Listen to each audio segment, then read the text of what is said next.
ప్రభునామానికి మహిమ కలుగును గాక.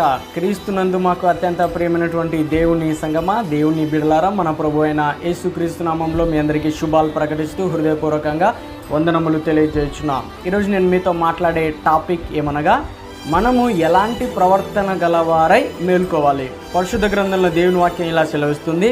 అపోస్తలుడైన పౌలు కొరింథీయులకు రాసినటువంటి మొదటి పత్రిక 15వ అధ్యాయము 34వ వచనం, నీతి ప్రవర్తన గలవారై మేల్కొని పాపము చేయకుడి.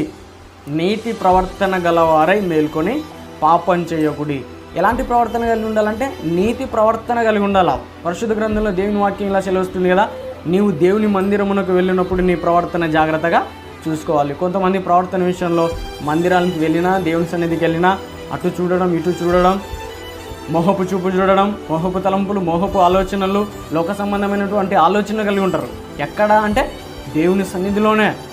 అలాంటి ప్రవర్తన కలిగి ఉండకూడదు. ఎలాంటి ప్రవర్తన అంటే నీతి ప్రవర్తన, పరిశుద్ధ ప్రవర్తన మనం కలిగి ఉంటే దేవుడు మనల్ని ఆశీర్వదిస్తాడు. అయితే దేవుని గురించిన జ్ఞానం కొంతమందికి లేదు.